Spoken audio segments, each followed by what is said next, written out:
Olá, muito bom dia para você, você que está em Maceió, na Grande Maceió, para você que nos acompanha no 5.1 da TV Ponta Verde, para você que está no nosso Facebook oficial TV Ponta Verde SBT. Não esquece de compartilhar a página com os seus amigos. Esse é o nosso Plantão Alagoas. Obrigado pelo carinho, obrigado pela audiência. São 11 horas e 50 minutos e você já sabe, em tempos de pandemia, em tempos de coronavírus, deu 11h50, Guiné e Manel. Hoje estamos solitários aqui no estúdio. É hora de...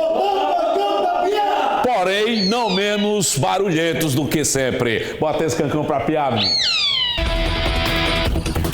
Câmeras de monitoramento eletrônico registram novo assalto a ônibus em Maceió. Ele foi até o final do ônibus, sentou e quando um passageiro entrou, ele anunciou o assalto. Fez a primeira vítima, pegou os pertences, o celular, a carteira. Em seguida, foi até o meio do ônibus e fez mais uma vítima, outro passageiro que também estava sentado. O jovem é morto com tiros na cabeça no bairro do Jacintinho. Alguém de bicicleta se aproximou dele, poucas palavras e os tiros efetuaram. Isso, parou ele, pediu informações, conversaram um pouco e na saída ele atirou. Os disparos atingiram a cabeça e em seguida o indivíduo fugiu do local. Homem é resgatado ao cair em uma vala no bairro do Poço. É uma imagem impressionante e apesar do susto muito grande que ele teve, a vítima estava completamente consciente e reclamando apenas de dores lombares. Mulher morre eletrocutada no quintal de casa em Piaçabuçu. Ao tocar no varal, ela recebeu uma forte descarga elétrica, tendo praticamente morte imediata. A mãe e a irmã, vendo aquela situação, tentaram ajudar a Jaqueline, mas também receberam parte da descarga elétrica.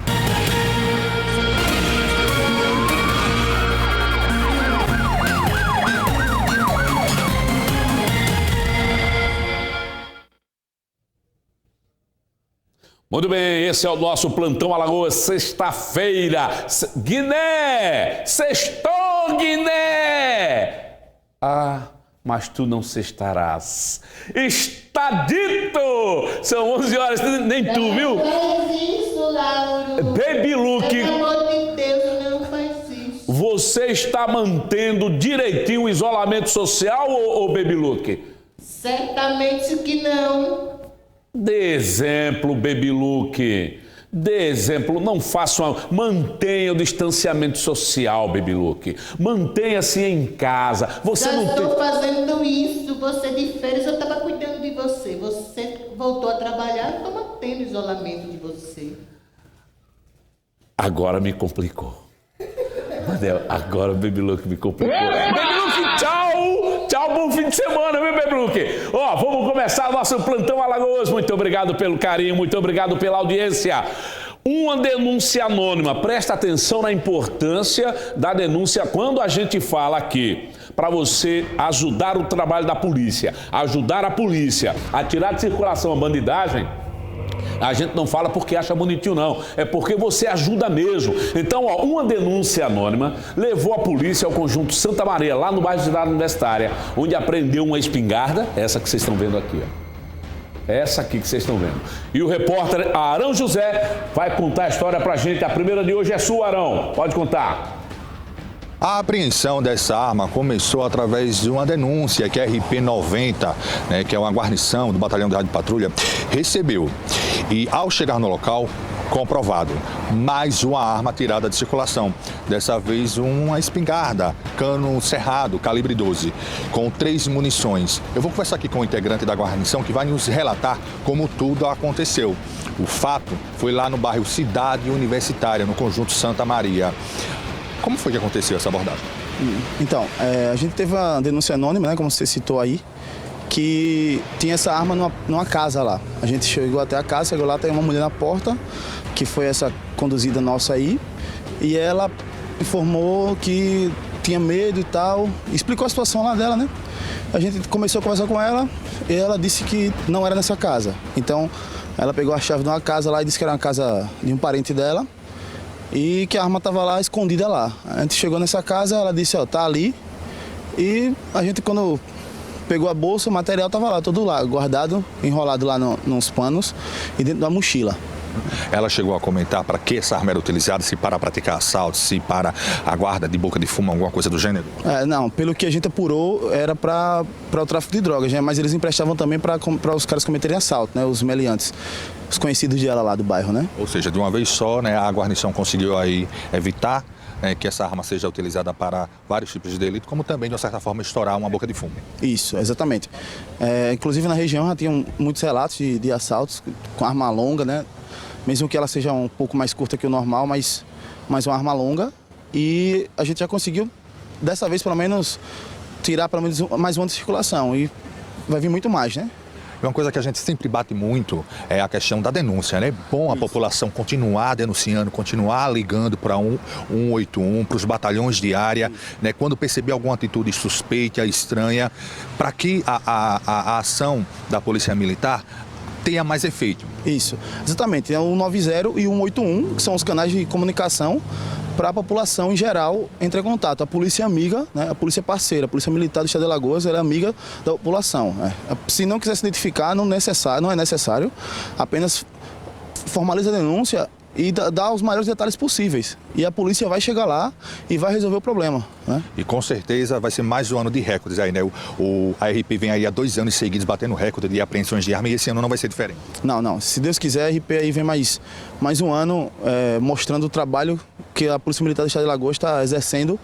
Grandioso trabalho da Polícia Militar do Alagoas, como um todo, né? Não só o BPRP, todos os outros batalhões em parceria, em conjunto e vamos trabalhar, né? Isso aí. Aí, olha, mais uma arma tirada de circulação, dessa vez pela RP90, né, do Batalhão de Rádio Patrulha, que tirou de circulação aqui essa espingarda. A gente vai mostrar de perto aqui, Bruno, olha, são 3 munições, uma já deflagrada, né, essa daqui, olha, que está aberta, deflagrada, né?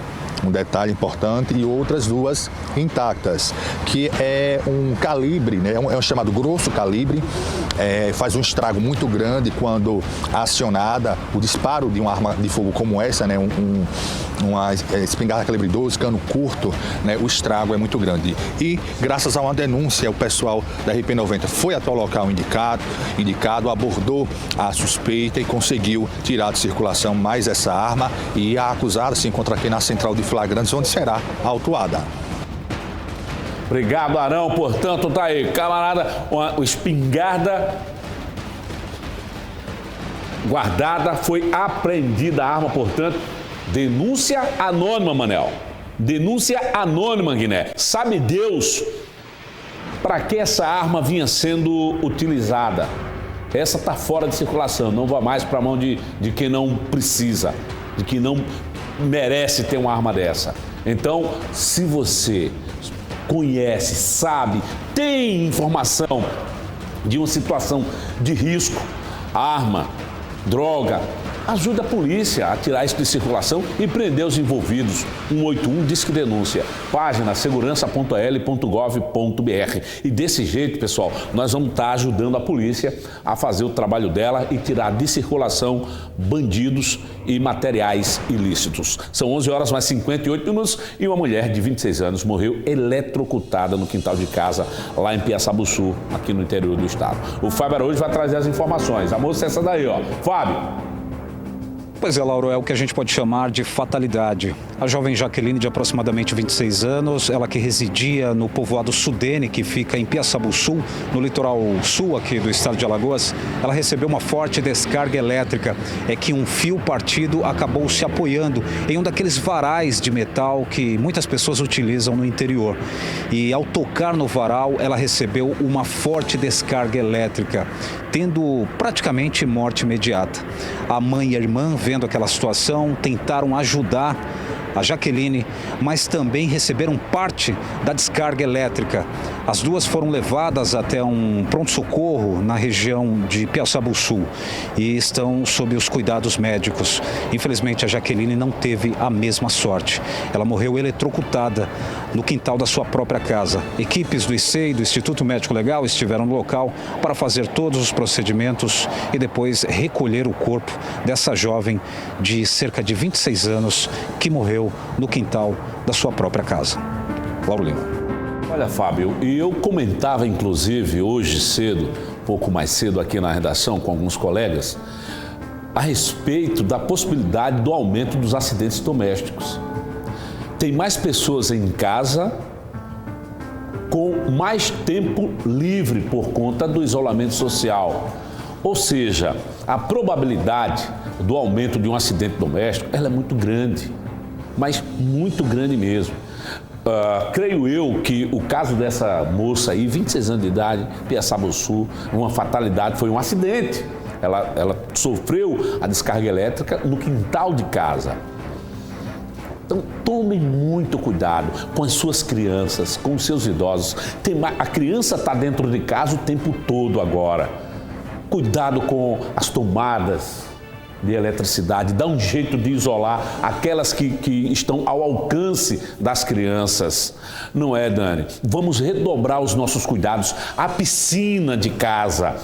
Tem gente que mora em casa com piscina e tem criança, e tem idoso. E a criança está buscando espaço o tempo inteiro para gastar aquela energia acumulada. Aí, às vezes, a pessoa está dentro de casa, a criança, sem ser percebida, vai no quintal, cai na piscina e acaba tendo um acidente gravíssimo. Então, vamos redobrar os cuidados nesse instante, nesse momento, dentro de casa. Tem mais pessoas. E detalhe, nós estamos dentro de casa e aí nós ficamos inventando o que fazer. Aquele fio desencapado ali já fazia tempo que precisava ser consertado. Vou lá isolar aquele fio. Porque o meu chuveiro elétrico está com problema, vou lá para tentar resolver. Nós estamos inventando o que fazer dentro de casa, então vamos ter muito, muito, muito cuidado. Eu costumo dizer que eletricidade, meu amigo, é feito um oceano que você não tem onde se agarrar. Então deixe para um profissional. Não vá querer fazer serviço elétrico dentro de casa nesse momento.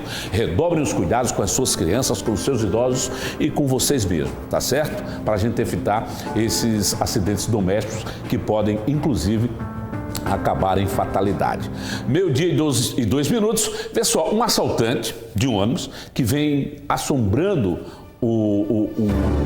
os rodoviários e passageiros também, na região entre os bairros do Poço e centro de Maceió, ele atacou novamente.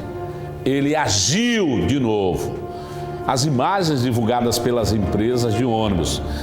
E veja só, é o mesmo criminoso. Várias empresas divulgando as imagens e é o mesmo bandido, é o mesmo ladrão, é o mesmo assaltante. Arão José, a história é tua, conta pra gente. O crime aconteceu por volta das 7h47 da manhã. O acusado, ele estava em um ponto como esse, que fica lá em frente ao Sesc Poço. Quando o ônibus que faz a linha Jaqueira-Ponta Verde parou, ele subiu, pagou sua passagem e entrou normalmente como se nada fosse fazer. Ele foi até o final do ônibus, sentou e quando um passageiro entrou, ele anunciou o assalto. Fez a primeira vítima, pegou os pertences, o celular, a carteira. Em seguida, foi até o meio do ônibus e fez mais uma vítima, outro passageiro que também estava sentado. Não contente, ainda foi até o cobrador e fez o verdadeiro cata, arrastão, no caixa do ônibus. Só que a quantia era pouca, R$ 73 apenas. Mas fica aí esse registro. E ele tranquilamente, durante todo o ato criminoso, ia na frente, voltava, sentava, ficava lá quase que deitado na cadeira, mostrando sua frieza. Mais ou menos o ônibus andou aí uns 400 a 500 metros. O motorista parou em outro ponto de ônibus, ele tranquilamente desceu como se nada tivesse feito e fugiu tomando destino ignorado. Nessas características físicas o pessoal passa em detalhes: moreno, magro, alto. Após cometer os crimes, ele desce naquela região, centro, Poço, próximo àquele ponto de ônibus que fica na ladeira Geraldo Melo, antiga rodoviária, sempre nessas regiões praticando esse tipo de assalto. Olha, e daqui a pouco, inclusive, nós iremos conversar ao vivo com o comandante do 1º Batalhão, que é responsável pelo policiamento, pela segurança dessa área, porque há realmente essa possibilidade de ser o mesmo ladrão em todos os assaltos. Nós já demos esses dias aqui 3 roubos dentro de um ônibus, com esse é o 4º, então, e pode se tratar da mesma pessoa. Daqui a pouquinho, ao vivo, nossa equipe de reportagem conversa com o comandante do 1º Batalhão, responsável, Manuel, pelo policiamento na área. São 12 horas mais 5 minutos. Presta bem atenção, porque agora eu vou te dar uma dica esperta, vou te dar uma dica bem bacana. Vem aqui comigo, porque eu vou te dar uma dica. Presta atenção, olha só, gente. No Açaí Atacadista, você sempre vive uma história de economia. Então aproveita, gente. Agora vamos falar da sua história. Sim, e sabe quem faz parte da história? O Açaí Atacadista. Isso mesmo. Isso porque o açaí está sempre presente no seu dia a dia e nas datas especiais, oferecendo os melhores produtos e os menores preços para você abastecer a sua casa ou o seu negócio. Carnes, frios, doces, salgados, bebidas, hortifruti, higiene e limpeza e tudo aquilo que você precisa para a sua família ou para o seu comércio. Além de vender mais barato, o açaí está sempre trazendo aquelas ofertas imperdíveis e que você tanto gosta, não é verdade? E você ainda pode pagar o melhor preço com o cartão Açaí. Gente, o açaí também aceita diversos cartões de débito, crédito e vale alimentação. Então aproveite, hein? Vá hoje mesmo viver uma história de economia no Açaí Atacadista. Já, daqui a pouco, são 12 horas e 6 minutos. Daqui a pouquinho eu vou trazer uma reportagem. Olha, gente, preste atenção no que eu vou dizer. Nós acompanhamos as buscas realizadas, por um corpo em uma área de dificílimo acesso nas terras lá da usina Santa Clotilde. Já a história vai completa. Agora eu vou pedir só um trechinho, Dani, por gentileza, para as pessoas em casa já entenderem como foi essa história. A reportagem é do Adson Correia e Valdemir Mariano. Vamos ver. A reportagem da TV Ponta Verde veio até a ponte que dá acesso à usina Santa Clotilde, em Rio Largo. A Polícia Militar fez buscas para localizar um corpo. A região é de difícil acesso. Após uma longa caminhada com chuva, atravessando os riachos, o corpo finalmente foi localizado em uma ilha coberto com urubus. A gente vai contar detalhes dessa história com exclusividade no Plantão Alagoas. Aguardo por você. Vejam bem, gente, foi complicado. Você viu ali que o Adson Correia estava em cima da pinguela. Você viu o Adson, você viu, me dá de novo, Daniela, aquele trechinho de o Adson se equilibrando na pinguela. Isso tudo para mostrar com exclusividade ele e o Mariano. Aí, ó, abre aí, vamos ver. Vamos ver, foi aí na pinguela que ele perdeu o tênis. Ele escapuliu ali, perdeu, rapaz, ficou de... até o joelho ali, ele já atravessou meio riacho, ó. Isso é água até o joelho. Ele ajudando, inclusive, o Mariano, né, com o equipamento. O Mariano estava com tripé, aquele monte de coisa. Ele disse, não, Mariano, vem cá, me dá aqui o equipamento. Olha lá, ó, atravessando. Gente do céu, isso tudo em busca da notícia, em busca da informação. E uma área tão complicada, muito complicada. Havia inclusive animais peçonhentos por ali. A nossa equipe se deparou com uma cobra, para vocês verem o que é a dificuldade, o que é que as nossas equipes passam no dia a dia para levar para você. A gente não para a informação, mas não para de forma alguma. A gente vai lá e com exclusividade, daqui a pouquinho você vai acompanhar no Plantão Alagoas como foi que a nossa equipe esteve junto das equipes de busca. Tá certo? Já, lá nas terras da usina Santa Clotilde. São 12 horas 9 minutos e um jovem de 23 anos de idade foi morto com tiros na cabeça em via pública, aqui mesmo no bairro Jacintinho. A reportagem é dele, Fábio Araújo. A gente chama agora, Fábio, na tela do plantão. Pode contar, meu irmão. Pois é, mais um crime acontece aqui na capital, dessa vez aqui na rua Alcides Ramos Lima. Para vocês terem uma ideia, essa rua é que liga lá do final, Praça da Macaxeira, muito conhecida, e dá acesso aqui ao Peixoto, no bairro do Jacintinho. Um jovem de 23 anos que residia aqui mesmo nesse local foi encurralado por um jovem que estaria em uma bicicleta. Acabou se aproximando, poucas palavras e alguns tiros. E o resultado é esse que vocês estão vendo. Por se tratar aqui de uma ladeira, de uma inclinação, vocês estão vendo inclusive o sangue que escorre cruzando a rua. É o sangue que sai do corpo do André Márcio da Cunha Silva, 23 anos, o conhecido Marcinho.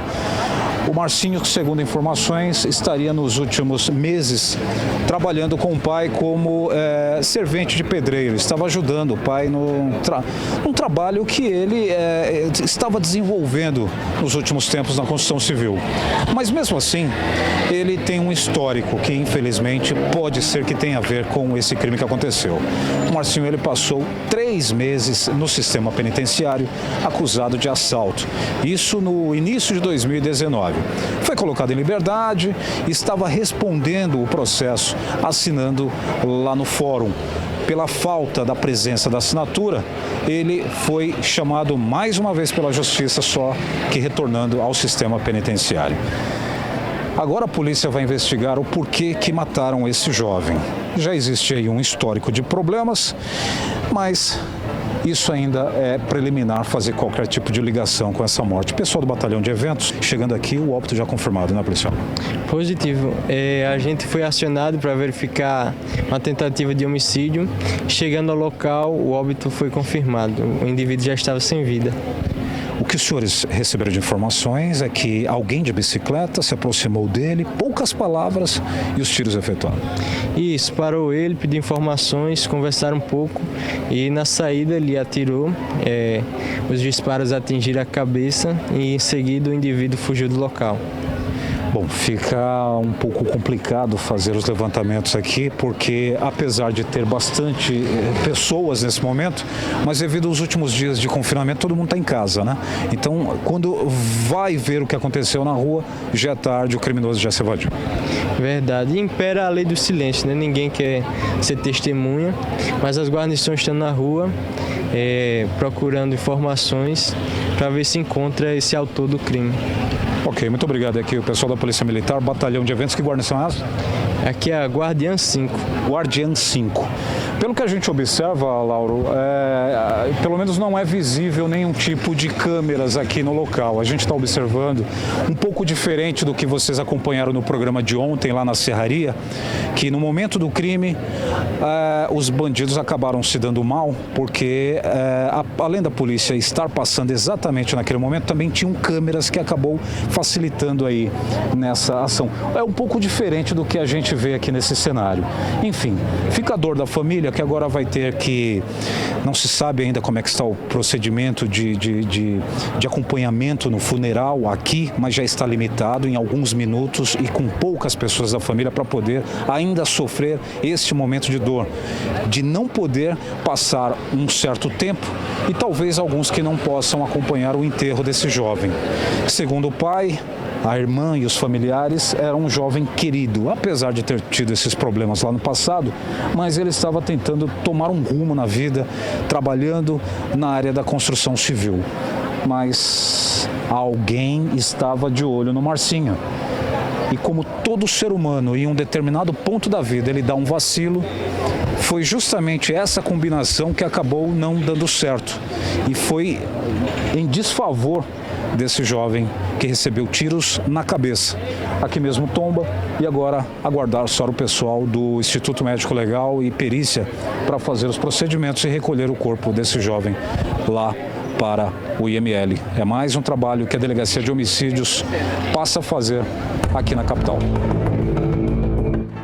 Olha, Fábio, eu quero mandar para a família do jovem os sentimentos de todos nós que fazemos aqui o Plantão Alagoas, que fazemos a nossa TV Ponta Verde. Lamentável, portanto, um jovem assassinado em via pública aqui mesmo no nosso Jacintinho.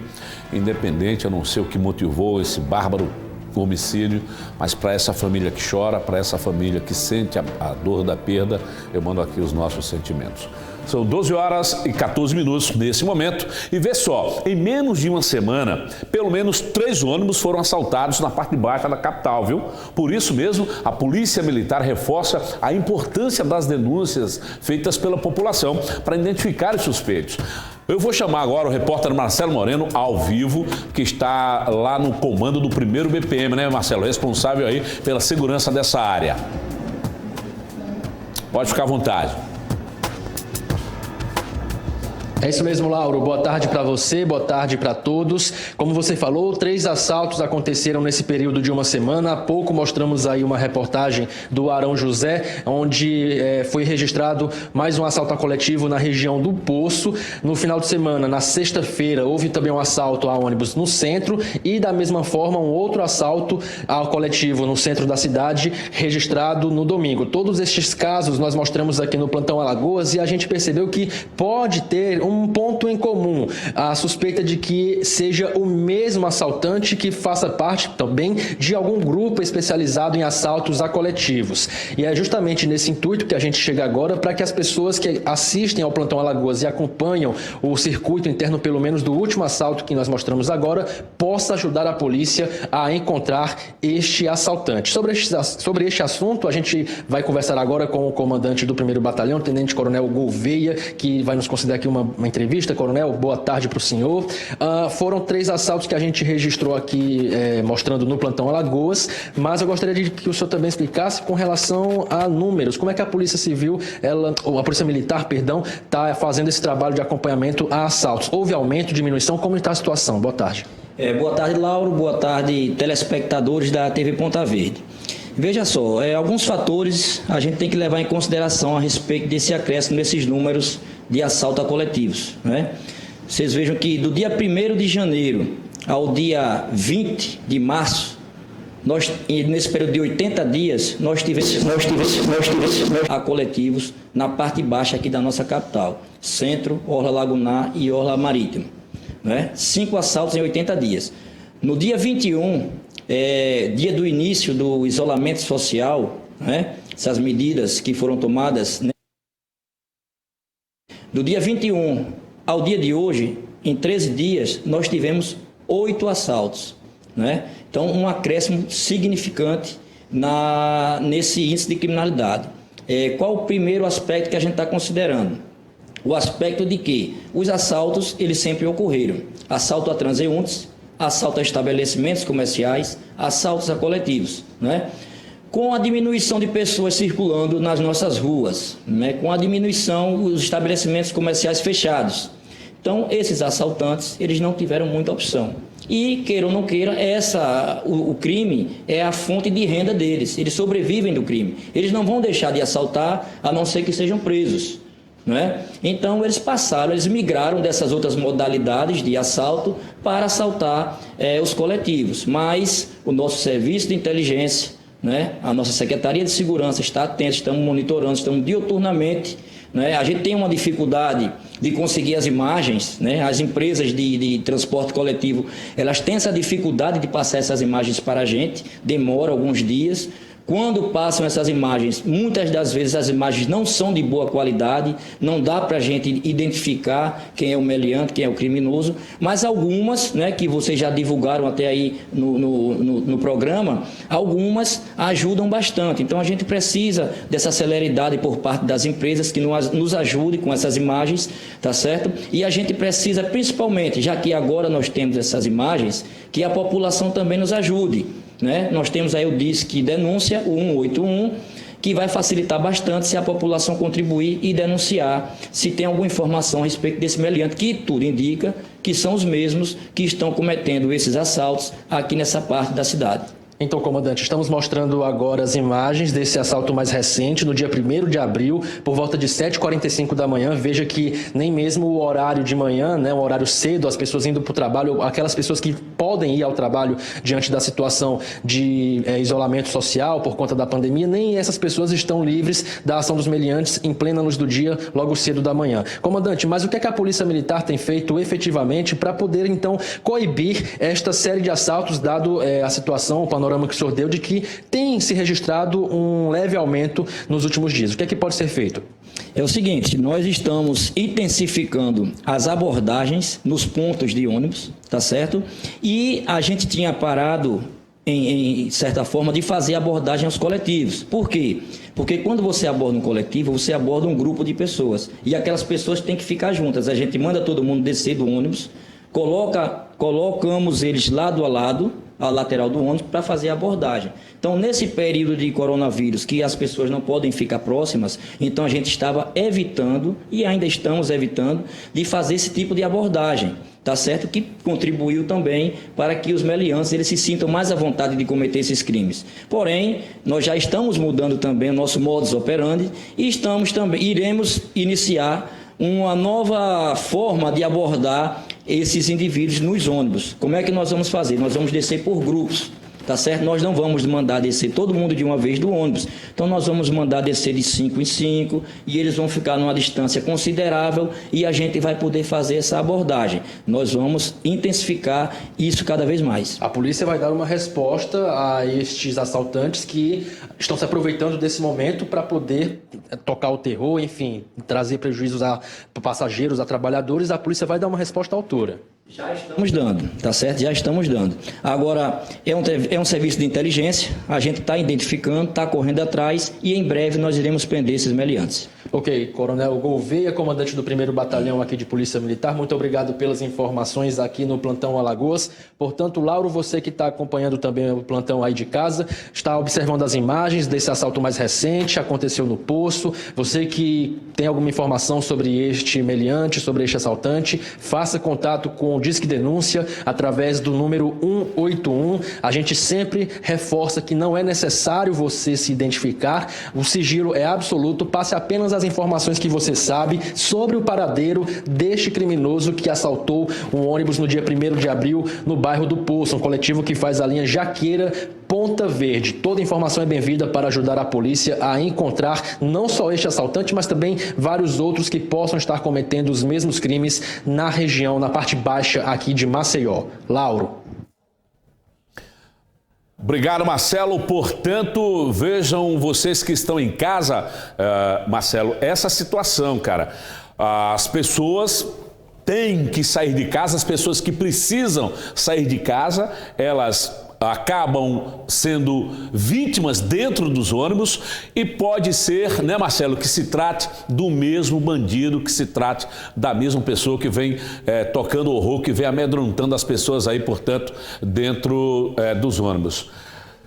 Se você souber alguma informação, se você puder ajudar, se você tiver como ajudar, faz o seguinte, não esquece, liga 181, esse é o número do Disque Denúncia, ó, 181. Não esquece, vai na página segurança.l.gov.br. Vamos ver se a gente ajuda a polícia a tirar esse bandido de circulação, porque ele vem agindo principalmente na parte baixa aqui de Maceió, e aí tá tocando horror dentro. As pessoas já andam com medo de tudo, né, Guiné? Dentro do ônibus. É medo do vírus, é medo de não sei o quê, mas é ainda com medo também desses bandidos que são também uma praga, né, que se espalham assim, igualzinho o tal do coronavírus. Então, ó, 181, Disque Denúncia, segurança.l.gov.br e vamos ajudar a polícia a tirar essa praga de circulação. 12h23. Hora de uma dica boa para você. Presta atenção na dica do Lauro. Olha, pessoal, eu tenho uma dica, mais uma dica importante para você que está em casa. Sabe qual é? Para você usar o atendimento da internet da Equatorial Alagoas, para facilitar a sua vida, tá? É muito mais fácil, é simples e rápido. Faz o seguinte, manda um WhatsApp para Clara, assistente virtual. O número é o 21 26 9200, 21 26 9200. Aí dá para você resolver um montão de coisa. Código de barras para fazer pagamento, informar falta de energia, religação e consulta de débitos. Você também pode solicitar a segunda via, sabe de que forma? Através do site. Ô Lauro, mas como é que eu faço? Você só precisa acessar equatorialalagoas, tudo juntinho.com.br e aí você vai clicar em segunda via. Dessa forma, você se previne, né? Pode pedir também que a sua fatura chegue aí no seu e-mail. Para isso, o que é que você vai fazer? Basta enviar um e-mail que deseja cadastrar com o seu código para o seguinte e-mail, al-comercial@equatorialenergia.com.br. Faça tudo pela internet. E aí é muito rápido, você fica seguro em casa. Gente, o momento é de prevenção e pode contar com a energia da Equatorial Alagoas. O Corpo de Bombeiros foi chamado para socorrer um homem de 44 anos que ficou ferido ao cair em uma vala no bairro do Poço. Arão José, é com você a informação, conta pra gente. O homem de 44 anos, não identificado, caiu dentro de uma vala de aproximadamente 4 metros de profundidade.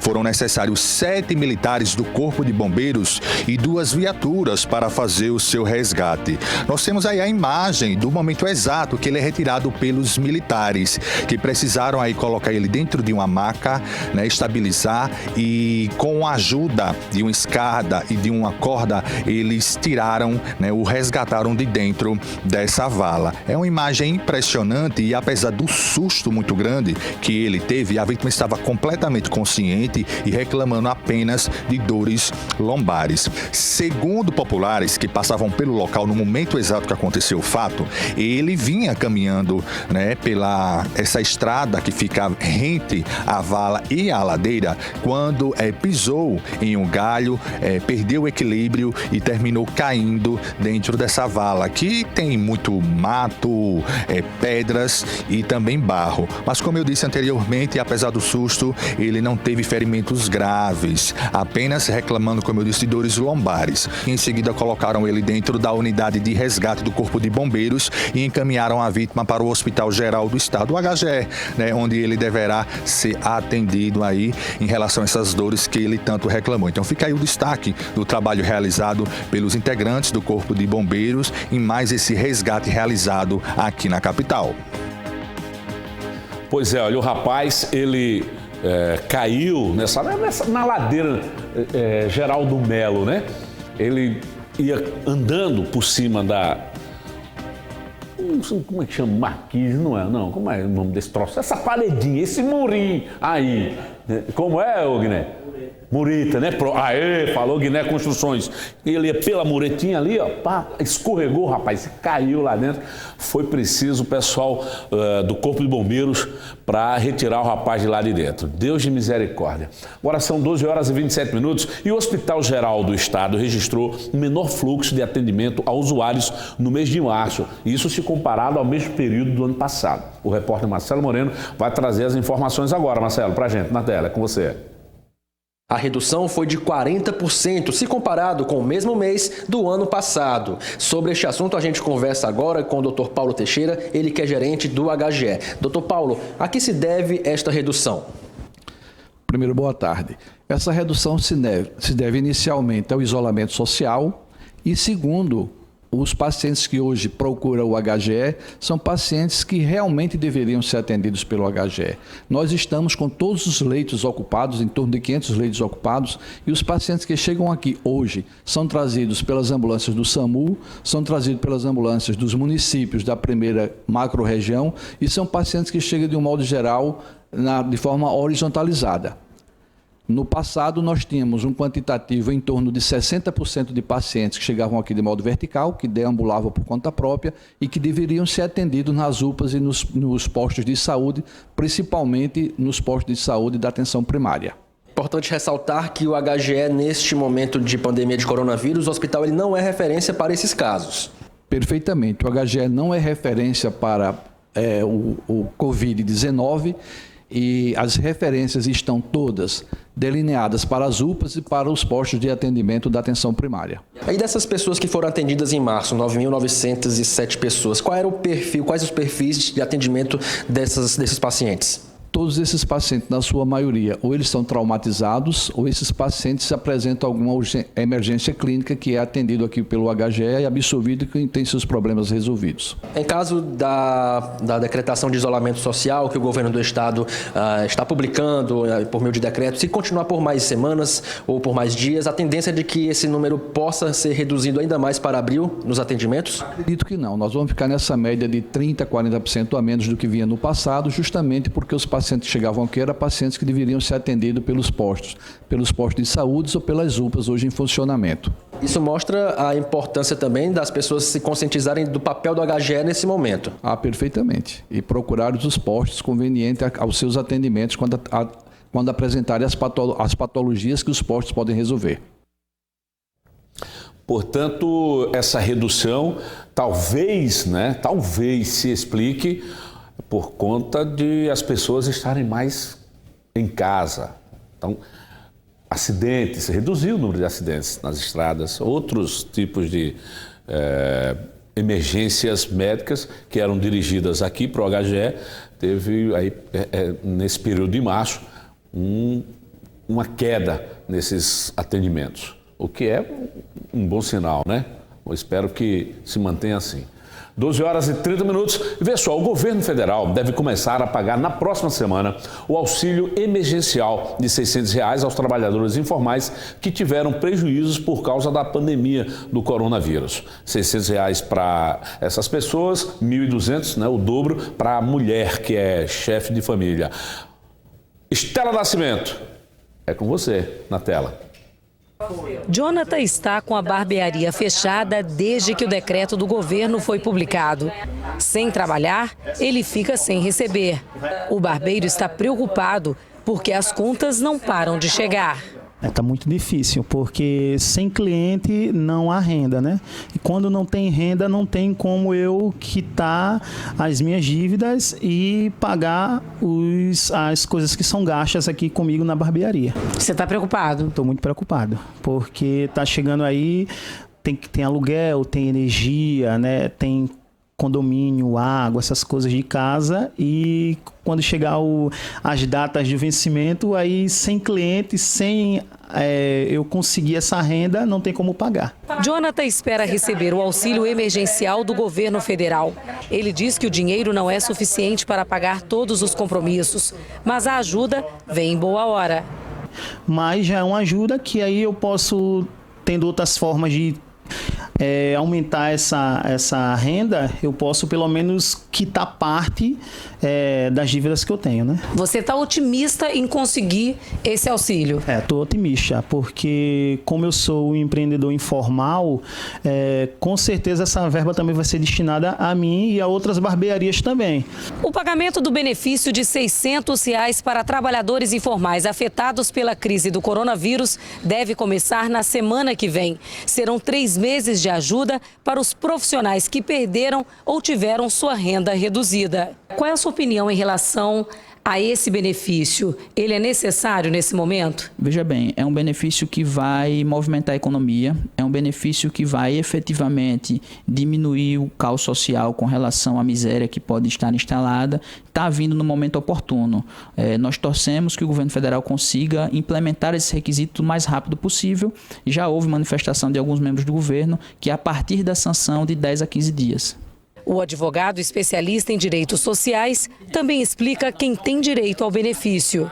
Entre esses requisitos, ser maior de 18 anos, ter um emprego informal, não ser formalizado, um critério de renda, que tem que ter uma renda no limite de meio salário mínimo por pessoa e que essa composição familiar seja limitada a 3 salários mínimos e que também no período anterior, no ano anterior, não tenha recebido valores que ultrapassem o limite de isenção do salário mínimo.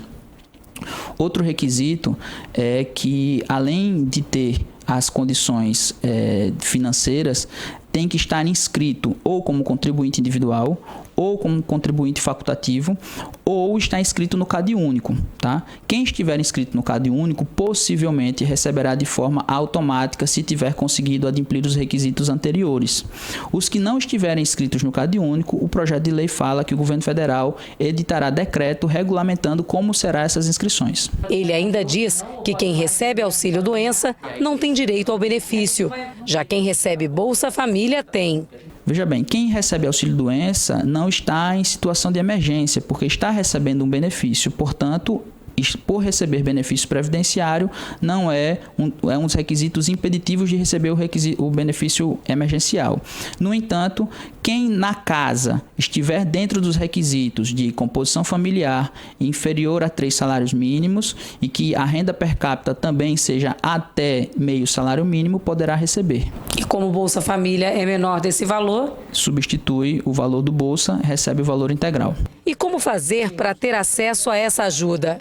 Possivelmente, quem já está inscrito no CadÚnico pelo texto do projeto de lei irá receber de forma automática em uma entidade financeira federal, possivelmente a Caixa Econômica Federal. Os que não estão inscritos, o governo editará decreto regulamentando. E mais de um membro da família pode receber essa ajuda? Perfeito. É possível que até duas pessoas da casa recebam esse valor. No caso de ser mulher, que ela é responsável pela família e que não tem o seu cônjuge, que não tem outra pessoa na família maior de 18 anos, a mulher pode acumular e receber o benefício no valor dobrado de R$ 1.200. Portanto, aí essa medida, né, do decreto de emergência, auxílio emergencial para essas pessoas, esses profissionais que trabalham sem carteira assinada, né? São milhões de pessoas em todo o Brasil. Tem aquelas pessoas que estão no cadastro único, então o governo ainda está ali tentando equacionar, ver como é que faz agora. As pessoas estão precisando e muito. 12h, 36 minutos. Eu tenho uma dica para você. Presta bem atenção no que eu vou te falar. Eu vou te perguntar logo assim. Você está com dificuldades para pagar as parcelas do seu veículo? Ah, está, né? Está com as parcelas em atraso? Está, é? Me diz uma coisa. Você comprou um carro e está pagando 2? Pois a Nacional G3 reduz a sua parcela na hora, sem ação judicial. É isso mesmo. A Nacional G3 é uma empresa que atua há mais de 10 anos em redução de parcelas, financiamentos de veículos e garante a redução das parcelas, sabe de quanto? 1, 2, 3, 10, 50, 40% até 80%. Não é muito bom? De 40% até 80% na hora. E você já paga a próxima parcela já com o valor reduzido, viu? E o melhor, minha gente, a Nacional G3 não cobra valores à vista. Você pagará apenas o valor da parcela reduzida e nada mais. Não é revisional não. Você está pensando que é revisional? Pois não é. A Nacional G3 não utiliza procedimentos judiciais. Entre em contato agora. O número é 0800 888 3211. 0800 888 3211. Daí você pode agendar o horário, sem compromisso mesmo. A Nacional G3, repito, não cobra valores à vista. Siga aí a Nacional G3 nas redes sociais, Facebook e Instagram. Agende o seu horário agora mesmo. 0800 888 3211. Repito, não é revisional, é Nacional G3. 12h37. Olha só, o assassinato do dono do mercadinho lá na Serraria foi motivado por acerto de contas. Lauro, por que você está falando isso? Vou chamar agora ao vivo o repórter Evandro Amorim, que vai confirmar isso pra gente, né, Evandro? Trata-se, portanto, de um acerto de contas. Exato, Lauro. Boa tarde a todos. Um acerto de contas complicado de explicar, viu? A gente está aqui com o Dr. Napoleão, que vai contar essa história pra gente. Porque existe uma suposição. O José da Silva Maia Neto, de 42 anos, que era dono do mercadinho e que foi morto, ele teria sido assassinado porque teria vendido um carro, que ainda não está comprovado, que esse carro foi clonado. E aí o cliente do Dr. Napoleão, né, que aqui está, que é o advogado, o Dirceu de Oliveira Souza, de 58 anos, que é agente administrativo da Polícia Militar, teria comprado esse carro. E aí ele teria descoberto que esse carro não é um carro quente, que é um carro frio, um carro clonado, foi lá tomar satisfações e aí houve um desentendimento e a morte. Agora, o drama dessa situação toda é que todos os envolvidos, 3 pessoas envolvidas no crime, no assassinato do José da Silva Maia Neto, de 42 anos, são policiais. Um é policial militar, que é o Bruno, e o outro é o Alex. O Alex Alves de Oliveira é o policial militar, o Bruno Luciano Baliano trabalha como policial penal e o Dirceu de Oliveira Souza, de 58 anos, que é aqui o cliente do doutor Napoleão, é agente administrativo da Polícia Civil. Doutor, o que é que o Dirceu foi fazer no mercadinho no dia 1º de abril, quando houve o crime? Então, ele foi até lá, até o mercadinho, na companhia dessas duas pessoas, e foi tomar uma certa satisfação em relação à vítima, porque possivelmente a vítima teria vendido um carro que tinha uma suspeita de não ser um veículo de procedência, ser um veículo clonado, como nós falamos na prática. E chegando até aquele momento, ele em momento começou a conversar com ele, com a vítima, e a vítima já puxou de uma arma de fogo, que era uma pistola 9mm, e disparou contra o meu cliente, no caso o Dirceu. Nesse momento, o Dirceu entrou em luta corporal, querendo salvar a sua vida, e puxou a arma de fogo, conseguiu pegar a arma de fogo e disparou contra a vítima, o Maia, né? Foi quando ele começou a correr, nesse momento, e foi surpreendido por uma guarnição da Polícia Militar que passava pelo local. Então vamos lá. Tá lá o José da Silva Maia Neto, de 42 anos, no mercadinho, que ele trabalhava e tudo mais. Ele teria vendido o carro, vendeu um carro que pode ter sido clonado, não era um carro quente. Isso. O Dirceu descobrindo, Dirceu cliente do doutor Napoleão, advogado. O Dirceu descobrindo, Dirceu de Oliveira Souza, de 58 anos, agente administrativo, falou assim, olha, o carro não é quente, descobri que o carro não é quente, vamos lá tomar satisfação. Quando chegou lá, eles acabaram discutindo e aí a vítima, o homem que morreu, o dono do mercadinho, o Maia, José da Silva Maia Neto, acabou sacando a arma e o Dirceu acabou tomando essa arma, atirou nele e tentou fugir com outros 2 policiais. Isso. Exato. Então, nesse exato momento dos disparos da arma de fogo, né, ele correu para tomar qualquer outra medida, não se sabe exatamente qual.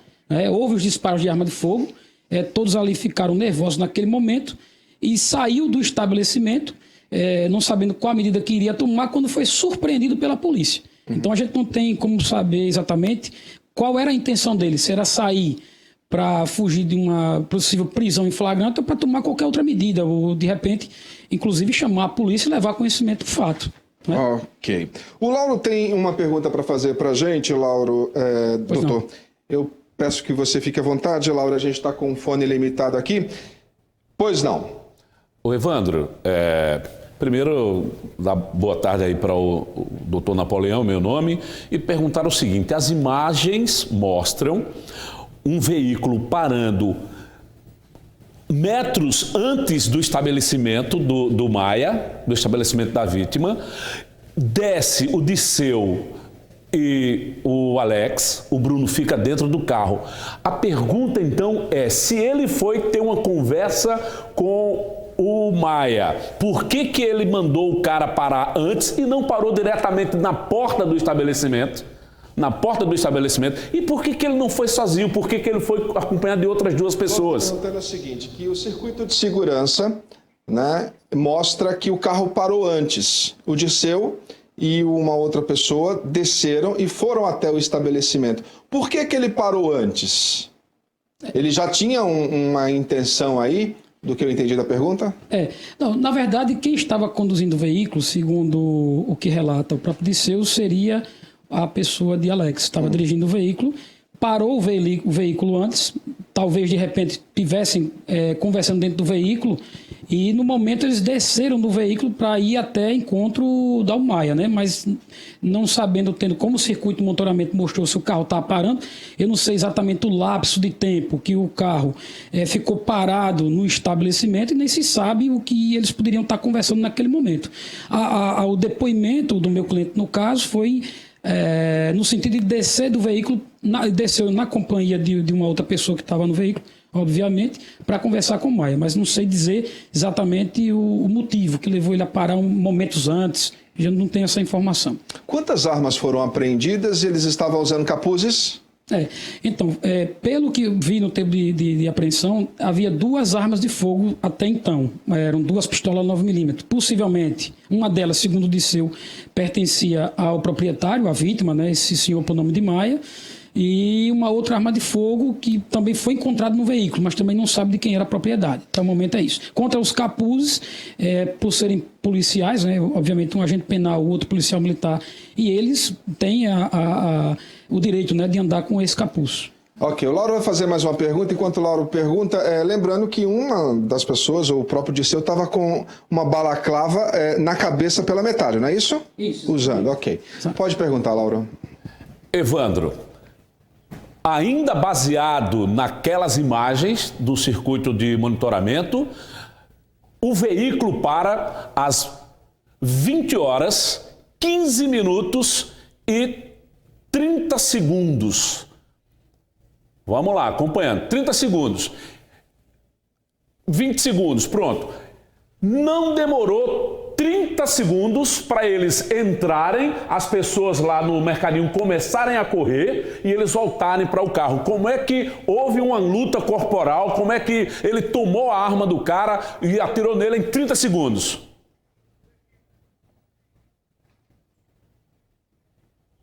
O Lauro está perguntando justamente, né, o que diz o tempo cronometrado aí do circuito de segurança. Meio-dia, enfim, o minuto, né? Não levou aí, da pergunta do Lauro, segundos. São 30 segundos aproximadamente para ele chegar, abordar, falar com ele, entrar em luta corporal, tomar a arma e acabar matando. 30 segundos aproximadamente para acontecer tudo isso. Certo. Então, assim, eu creio que ele deva estar pensando se houve aí, por exemplo, querido Lauro, né? Se houve aí um crime premeditado. Creio eu que seja o plano de fundo da pergunta. A gente não tem como precisar, porque, veja bem, o direito penal, quando a gente pensa numa conduta para poder atribuir um crime contra a pessoa, é preciso saber o que se passa, qual o ânimo do agente, qual a pretensão dele. O que se tem por hora não é que ele foi para o mercadinho para, obviamente, ceifar a vida do Maia. Ele foi para conversar com ele sobre uma possível negociação em que ele tomou prejuízo, por ter possivelmente o carro ser um carro, como se chama na prática aí, de estouro, um veículo clonado, né? A questão do tempo realmente tem que ser levada em consideração, mas não tem como precisar, né, se de fato desceram para ceifar a vida dele ou para conversar a respeito do carro. A informação que tem, que foi passada por ele, que desceu realmente de fato para falar sobre a questão do veículo que possivelmente ter sido clonado. Se o carro era clonado, doutor, por que não houve uma queixa de roubo? Então, segundo a informação dele também, que consta nos autos aí, ele percebeu isso poucos momentos antes do fato. Foi quando ele entrou em contato, inclusive, com as 2 pessoas que estavam na companhia dele no dia, né, e percebeu que ele tinha sido, digamos assim, enganado e ligou para eles para que eles viessem ao encontro dele, para que ajudassem ele, porque sabia, segundo ele, isso são informações do próprio depoimento dele, que, segundo ele, já tinha, inclusive, em determinado momento, desconfiado que a própria vítima tentava montar alguma coisa em desfavor dele, ou não sei exatamente se ceifar a vida dele, ou mantê-lo apenas em erro. Não tenho essa informação. É bem complicado, né, doutor? O caso que o senhor tem em mãos. Por enquanto, o senhor está defendendo aí o Dirceu de Oliveira Souza, de 58 anos, isso, agente administrativo da Polícia Civil. Tem outros policiais envolvidos, que é o Alex Alves de Oliveira, policial militar de 32 anos, e o Bruno Luciano Baliano, de 37 anos, que trabalha como policial penal. Ou seja, 3 homens que conhecem a lei, conhecem todo o procedimento e que, pelo que o senhor acabou de dizer, o Dirceu foi resolver no peito, né? Na voz. E em 30 segundos resolveu, porque acabou um homem sendo morto, baleado, e eles fugiram. E só não fugiram e foram pegos, na verdade, porque passou um carro da polícia, viu o barulho, chegou perto, indicaram e eles foram abordados e acabaram aí sendo pegos em flagrante pelos policiais que estavam ali de patrulha. A gente volta ao estúdio. Obrigado, doutor, pela entrevista. Voltamos ao estúdio com você, Lauro. Obrigado, Evandro. Obrigado aí ao doutor Napoleão também. O jornalismo tem um jargão que diz o seguinte: contra fatos não há argumentos. O fato é, acompanhe comigo, são 20 horas, 15 minutos e 21, 2, 3, 23 segundos, eles descem. Repito, antes do... O cara dá uma ré, não se sabe por que o Bruno deu essa ré, eles entram, 33 minutos, eles dobraram a esquina, hein? Vamos lá, 9, 40... Aos 43 segundos o povo já começa a correr. 50 segundos. 3, 5, passa a polícia. E 57 segundos eles voltam correndo para o carro. Desceram às 20 horas, 15 minutos e 23 segundos. Às 20 horas, 15 minutos e 33 segundos, eles dobraram a esquina. Às 20 horas, 15 minutos e 40 e poucos segundos, as pessoas já começam a correr. Já passam as pessoas correndo lá em cima no vídeo. Daqui a pouco passa a viatura da Polícia Militar. E na sequência, às 15 horas, às 20 horas, 15 minutos e 50 segundos, eles vêm voltando já correndo. Às 20 horas e 16 minutos, por volta disso, a polícia já vem também seguindo o carro onde eles estavam. Então, vejam bem, contra fatos não há argumentos. Vai ser muito difícil, doutor Napoleão, veja bem, defender essa tese de que eles foram lá para tirar satisfações com o Maia, com a vítima. Ele sacou uma arma, eles entraram em luta corporal, eles tomaram a arma da vítima, atiraram na vítima. E olha, tudo isso em menos de 1 minuto. Por volta ali de 30 segundos, 30 e poucos segundos. Não sou perito, não sou experiente, não sou absolutamente... Mas acho que essa tese de defesa está enfraquecida pelo que mostra essa imagem. Pelo que mostra esse relógio aqui, ó.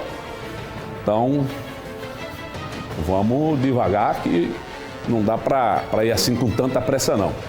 E olha só, a Vara de Execuções Penais da capital está analisando o pedido da Defensoria Pública que requer prisão domiciliar a detentos do grupo de risco, né, da Covid-19. O Adson Correia, venha-se embora para a tela do plantão, traga as informações.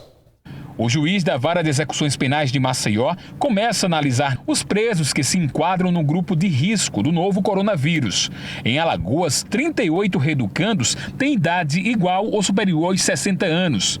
E os outros 273 estão com doenças diversas, como tuberculose, por exemplo. Braga Neto disse que vai seguir a recomendação 62/2020 do Conselho Nacional de Justiça. Vamos fazer levantamento de quantas pessoas serão, em tese, beneficiadas com essas decisões, né? E em seguida vamos nos pronunciar, decidir efetivamente. No dia 20 de março, um habeas corpus coletivo foi impetrado pela Defensoria Pública, solicitando a prisão domiciliar humanitária para os presos. 2 hipóteses estão sendo avaliadas pelo juiz. Existe uma hipótese que é da suspensão da execução, né? Então ele sai do excepcional, fica suspensa a execução. Quando essa pandemia passar, eles retornam, sem risco para a saúde, né? E a outra hipótese, essa que eu acho mais plausível, é da prisão domiciliar com raio zero. Ele não pode sair de casa, salvo em situações excepcionais, para ir para uma consulta médica devidamente autorizada pelos juízes da execução penal, não é isso? Ou então, numa situação de emergência de saúde, ele sai vai para o hospital e em seguida comunica aos da execução penal. Quanto aos presos provisórios, a Defensoria Pública vai requisitar a prisão humanitária individualmente, em cada processo.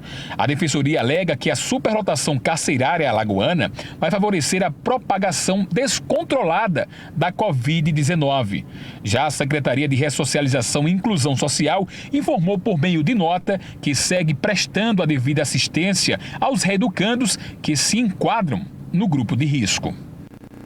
Olha, a Secretaria de Estado de Ressocialização e Inclusão Social informou também que determinou a suspensão de visitas e que até o momento não há nenhum preso diagnosticado com a Covid-19. Disse ainda que vai realizar um levantamento para definir quais serão os detentos que terão direito à prisão domiciliar, o que ainda não há previsão para o cumprimento. São 12 horas e 54 minutos, uma paradinha rápida para o intervalo, volto já já com muito mais Plantão Alagoas aqui na tela da sua TV.